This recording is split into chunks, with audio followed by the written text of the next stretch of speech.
నమస్తే, నేను మీ Vasudevan. BJP RSS Narendra Modi తర్వాతి స్థానాన్ని ప్రధానమంత్రి హోదాలో అందుకోవలసిన వాళ్ళని, కూర్చోవలసిన వాళ్ళ గురించి వెతుకులాట మొదలెట్టాయా? మొదలెట్టినట్టే అనిపిస్తుంది.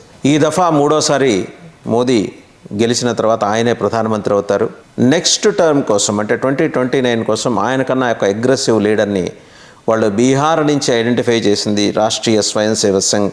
బీజేపీ కూడా దాని మీద మల్లగులాలు పడుతుంది, వారి పేరు అనౌన్స్ చేయాలా వద్దా అనే దాని మీద. ఒకప్పుడు ఎల్కే అద్వానీ గారు దూకుడుగా ఉన్నారనుకుంటే వాజ్పేయి గారు ఉదారవాదిగా ఉన్నారు. ఇప్పుడు ఎల్కే అద్వానీ గారిని మించిన దూకుడుతోటి నరేంద్ర మోడీ గారు వెళ్తున్నారు. కాబట్టి రేపు వచ్చే ఆయనకు మించిన అగ్రెసివ్ ప్రధానమంత్రి అభ్యర్థి, ఆయనకు మించిన అగ్రెసివ్ నాయకుడు ఉండాలని చెప్పేసి బీజేపీ కోరుకుంటుందిట. అంటే జాతీయ భావజాలాన్ని చాలా బలంగా ప్రేరేపించి జనం మెదళ్లలో నాటుకునేలా చేయగలిగిన ఒక మహత్తర నాయకుడిని బీజేపీ బీహార్లో ఐడెంటిఫై చేసిందిట. వారి పేరు, ఊరు వివరాలు ఆర్ఎస్ఎస్ కానీ బీజేపీ కానీ వెల్లడించడానికి సిద్ధంగా లేవు. ఎందుకంటే ఒక విషయం ఇక్కడ గమనించాలి. ఈరోజు దేశానికి కావాల్సింది యూనిటీ, జాతీయ సమైక్యత, సమగ్రత. ఆ దిశగా హిందుత్వవాదాన్ని కూడా అందులో కలిపేసుకుని బీజేపీ ఆర్ఎస్ఎస్ ముందుకెళ్తున్న తీరుతోటి దేశంలో మెజారిటీ భాగం ప్రజలు చేతులు కలిపారు. మైనారిటీలు కావచ్చు, అలాగే దేశంలో కులాలకి మతాలకి అతీతంగా ఉన్న వాళ్ళందరూ కూడా ఆ దిశగా అడుగులేస్తున్నారు.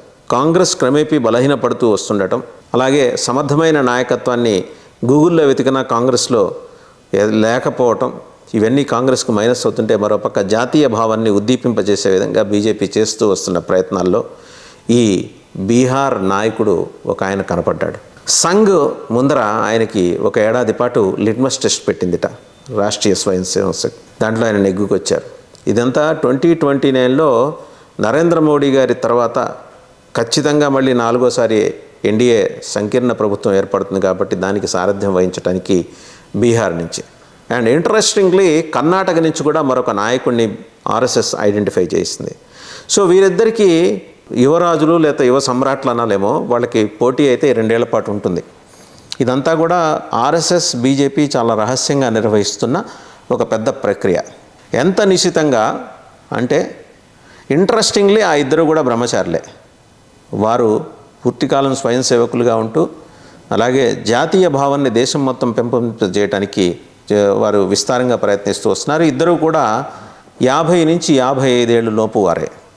సో 2029 కోసం ప్రధానమంత్రి పదవి కోసం ఆర్ఎస్ఎస్ బీజేపీలు ఇద్దరు నాయకులను తయారు చేసుకుంది. విజన్ అంటే బీజేపీది.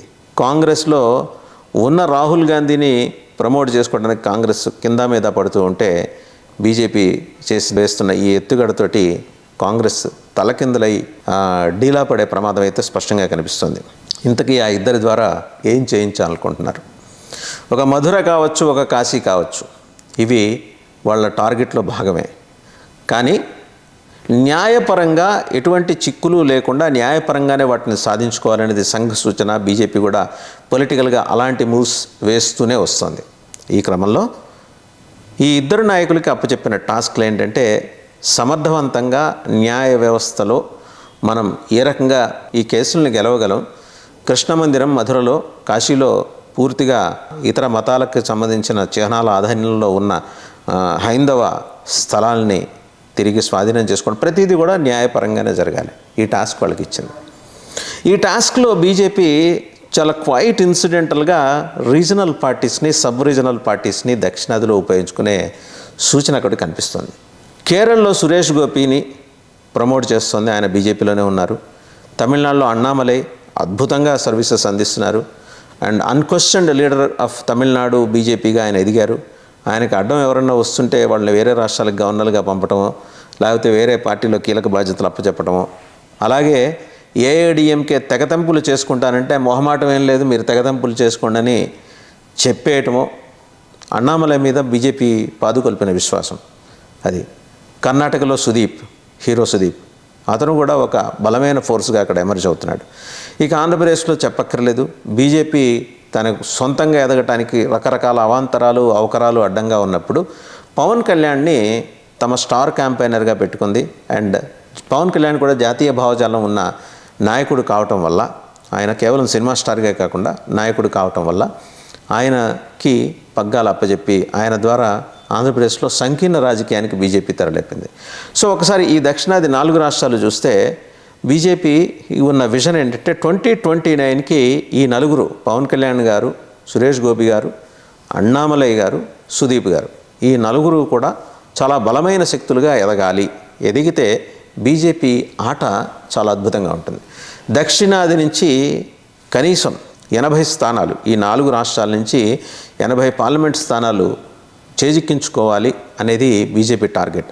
80 నుంచి 100 బీజేపీ టార్గెట్ 2029కి, ఇప్పటికి కాదు, రాబోయే 5 ఏళ్లకి, 2024 ఎన్నికలకి కాదు, రాబోయే 5 ఏళ్లకి ప్రణాళిక రచించిన దానిలో భాగంగానే పవన్ కళ్యాణ్ని ఎన్డీఏ కన్వీనర్గా బీజేపీ నియమించబోతోంది ఎలక్షన్స్ అవగానే. సో సురేష్ గోపి చాలా ఫెరోషియస్ అండ్ అగ్రెసివ్ స్టార్, మలయాళ తెర మీద తెలుగు ప్రేక్షకులకు కూడా సుపరిచితుడైన వాడే. అలాగే సుదీప్ కన్నడ తెలుగు ప్రేక్షకులకి పరిచయస్తుడే. అన్నామలై ఐపీఎస్ ఆఫీసర్ ఉద్యోగానికి రాజీనామా చేసి నిబద్ధతతోటి పార్టీని నిర్మించే కార్యక్రమం. తమిళనాడులో ఈ ఎన్నికల్లో 2024 సార్వత్రిక ఎన్నికల్లో 4 నుంచి 6 స్థానాలు, పార్లమెంట్ స్థానాలు బీజేపీకి సంపాదించేందుకు ఆయన మాస్టర్ ప్లాన్ వేసుకున్నారు. ఆ దిశగా ఆయన జనంలోకి పెనిట్రేట్ అవుతూ వెళ్ళారు కూడా. ఇది అద్భుతమైన రాజకీయ అన్ని అన్నామలై అక్కడ పండిస్తున్నారు. ఈ నలుగురు ఒక సెమీ సర్క్యులర్ వలయంలాగా ఏర్పడుతుంటే ఒక అర్ధచంద్రాకారంలో వారు ఫామ్ అయ్యి లోకల్గా ఉన్న ప్రాంతీయ పార్టీలని వాటిని బలహీనపరచడం, అలాగే వాళ్ళు బలపడే క్రమంలో ఇతర చిన్న చితక అవాంతరాలు ఏదైనా ఉంటే జాతీయ స్థాయిలో బలంగా ఉన్న బీజేపీ సపోర్ట్ తోటి వాటిని అడ్రస్ చేయటం. సో వారికి తెలియకుండా ఒక రాజకీయ పాఠశాలలాగా ఈ నలుగురు నాయకులకి బీజేపీ ఒక రాజకీయ పాఠశాలలాగా ఒక మంచి ప్లాట్ఫామ్గా ఆవిర్భవించింది వారి నలుగురికి. అంటే రాబోయే రోజుల్లో ఆంధ్రప్రదేశ్లో వైసీపీ, టీడీపీ ప్రాభవాన్ని, ప్రాబల్యాన్ని గణనీయంగా తగ్గించడానికి బీజేపీ ప్రయత్నిస్తోంది. తమిళనాడులో అన్నాడీఎంకే, డిఎంకేల మత రాజకీయాలు, నాస్తిక రాజకీయాల మీద ఎదురుదాడికి అన్నామలై భుజం మించి బీజేపీ తుపాకీ పేల్చబోతోంది. కేరళలో కరడు కట్టిన ఇస్లాం ఛాందసవాదం మీద, వారి ఉగ్రవాద చర్యల మీద పోరాటం చేయడానికి సురేష్ గోపిని ఒక వజ్రాయుధంగా మలుచుకుంది. కర్ణాటకలో నెక్స్ట్ జనరేషన్ లీడర్గా సుదీప్ని బీజేపీ తయారు చేసుకుంటుంది. సో ఇదండి బీజేపీ ఎత్తుగడ. 2029కి ప్రధాని పదవి కోసం ఒక 2 నాయకులు, అలాగే దక్షిణాదిలో ఈ నలుగురు స్టార్స్ కూడా, అన్నామలైతో కలుపుకున్న 4 స్టార్స్ కూడా 2029కి బీజేపీ ప్రావెస్నెస్, బీజేపీ, జనసేన, ఆంధ్రప్రదేశ్లో సంకీర్ణ రాజకీయం, ఆ 3 చోట్ల బీజేపీ ప్రావెస్నెస్ చూపించడానికి వాళ్ళు ప్రయత్నాలు చేస్తూ వస్తున్నారు.